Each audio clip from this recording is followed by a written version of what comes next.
Hello friends, welcome to Riya's kitchen. আজ আছে সুস্বাদু পটল বাটার রেসিপি।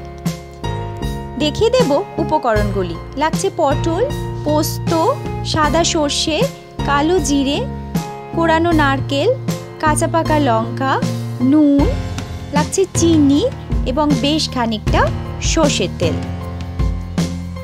এখানে এই পটলগুলো আমি দেখুন খোসা সহকারেই ছোট ছোট টুকরো করে নিয়েছি। এই সমস্ত উপকরণের মধ্য থেকে নুন চিনিটা আলাদা করে সরিয়ে রাখলাম, আর যে কালো জিরেটা আছে তার অর্ধেকটা পরিমাণ নিলাম। এখন এই সমস্ত উপকরণ ভালো করে পেস্ট করে নেব। কড়াইতে 3 চামচ মতো সর্ষের তেল গরম করে নিয়েছি। দিয়ে দিচ্ছি কালো জিরে। কালো জিরেটা দেওয়ার পর মিনিট খানেক ভালো করে ভেজে নেব। এখন এর মধ্যে দিয়ে দিচ্ছি পটল বাটা। পটলটা আমি মিক্সিতে ভালো করে পেস্ট করেছি, অন্যথায় আপনারা শিলপাট্টাতেও বেটে নিতে পারেন। এই রেসিপিটি আমি প্রায় বছর 2 আগে শম্পা দাস আন্টির কাছ থেকে শিখেছিলাম।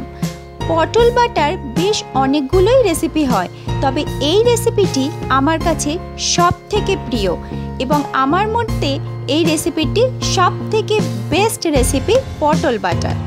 তাই এই রেসিপিটি আপনাদের সাথে আমি শেয়ার করছি। প্রথমে মনে হবে তেলটা অনেকটাই বেশি, কিন্তু আদতে তা নয়। দেখুন মেশাতে মেশাতে কেমন সুন্দরভাবে মিশে যাচ্ছে।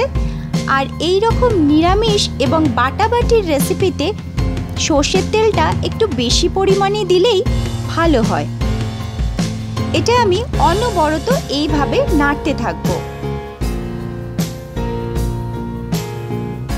নাড়তে নাড়তেই দেখবেন এক সময় ধীরে ধীরে এই রকম শুকনো শুকনো হয়ে আসছে। পটলটা বাটার সুবিধার্থে আমি খুব সামান্য পরিমাণ জল মিশিয়েছিলাম।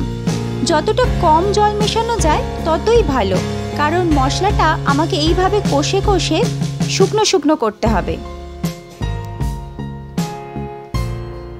মিনিট 10 এইভাবে আমি নাড়তে নাড়তে দেখুন বেশ শুকনো হয়ে গেছে। তাই আন্দাজ মতো নুন চিনিটা এবার মিশিয়ে দিলাম। এরপর এটা আবারও সময় নিয়ে খুব ভালো করে মেশাতে হবে, যাতে সব জায়গায় নুন এবং চিনির পরিমাণটা একই হয়।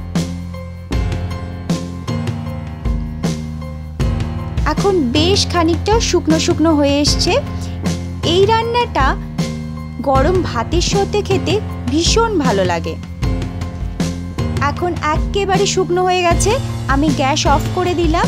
উপরে ছড়িয়ে দিচ্ছি 1 চামচ কাঁচা সর্ষের তেল। আরও একবার খুব ভালো করে মিক্স করে নিলেই তৈরি হয়ে যাবে পটল বাটা।